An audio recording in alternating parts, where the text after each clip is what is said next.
So the reality that the DoD in fact has to account for all serialized asset, and item unique identification being at the core, one of the very core cornerstone capabilities to achieve that.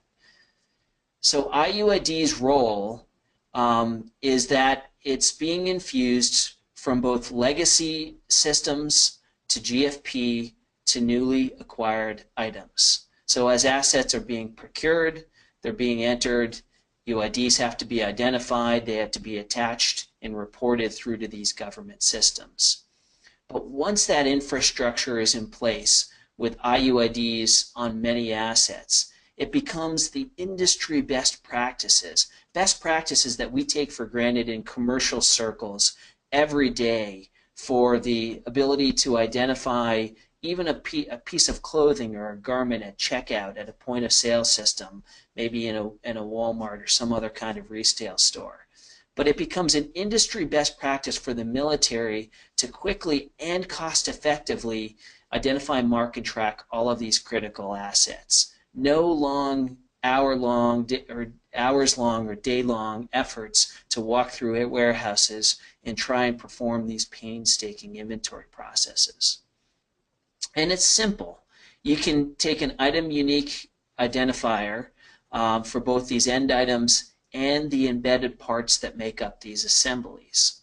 That particular note is good for both not only those that need to perform inventories and know that they have the proper amount of spares allocated for these embedded parts, but also for the engineering community to be able to track and measure the performance of these systems as they deploy into the field, and things such as mean time between failure of certain parts that have to go out and come back from the field.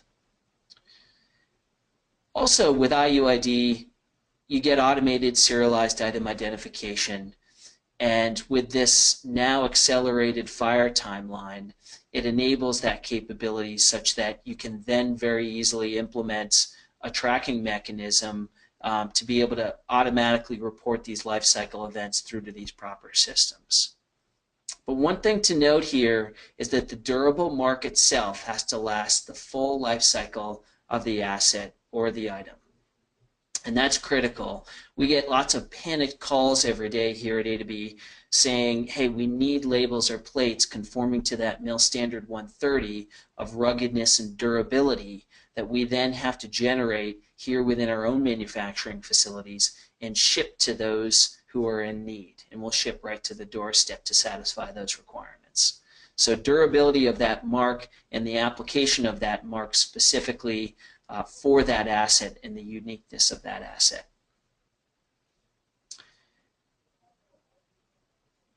Now the reporting obligation using IUID. As I've mentioned, the IUID registry infrastructure is here in place as the master data source. It actually contains most of the required financial information that will support these accountable property systems of record. So when you report your IUIDs, it's more than just the description, the part number, and the serial number. You actually will be providing financial data about the value of that item that will flow through to these accountable property systems.